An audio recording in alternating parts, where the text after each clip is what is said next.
তারপরেই দেশ ছাড়েন শেখ হাসিনা।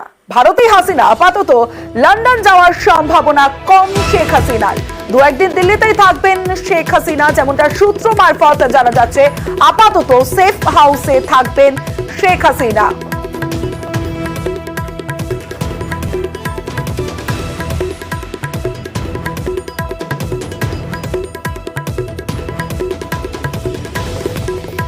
ভারতে শেখ হাসিনা বাংলাদেশ ছাড়ার পর ভারতে শেখ হাসিনা বাংলাদেশের প্রধানমন্ত্রীর পদ থেকে ইস্তফা দেন শেখ হাসিনা। গাজিয়াবাদে হিন্ডন এয়ারবেসে হাসিনার বিমান, বায়ুসেনার ঘাঁটিতে হাসিনার সঙ্গে সাক্ষাৎ অজিত ডোভালের। মৈত্রী ভট্টাচার্য রয়েছে, মৈত্রীর থেকে দুটো আপডেটই নেব।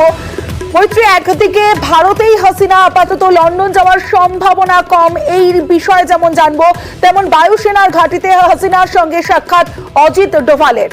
মৈত্রী, দেখো, আজকে শেখ হাসিনা ভারতে দিল্লিতে পৌঁছানোর পরে দিল্লির কাছে গাজিয়াবাদের হিন্ডন এয়ারবেসে তার বিমান অবতরণ করে এবং তারপর থেকে হিন্ডন এয়ারবেসের ভিতরেই সেফ হাউসে রয়েছেন শেখ হাসিনা এবং সেখানেই তার সঙ্গে আজকে সন্ধ্যের নাগাদ দেখা করতে আসেন জাতীয় নিরাপত্তা উপদেষ্টা অজিত ডোভাল এবং সেখানে তিনি বেশ কিছুক্ষণ শেখ হাসিনার সঙ্গে কথা বলেন এবং তারপরে আমরা একটা সূত্র মারফত জানতে পারছি যে পরে যখন ক্যাবিনেট কমিটি অন সিকিউরিটি তার বৈঠকে যখন উপস্থিত হয়েছিলেন অজিত ডোভাল, সেই সময় শেখ হাসিনার সঙ্গে যে বিষয়ে কথা হয়েছে সেই বিষয়ে প্রধানমন্ত্রীকে ব্রিফ করেন বলে আমরা জানতে পারছি।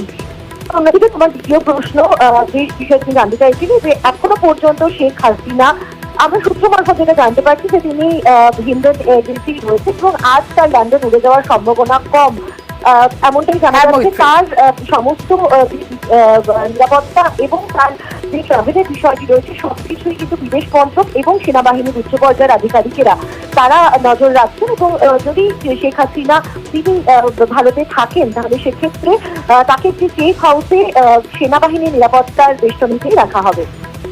বেশ।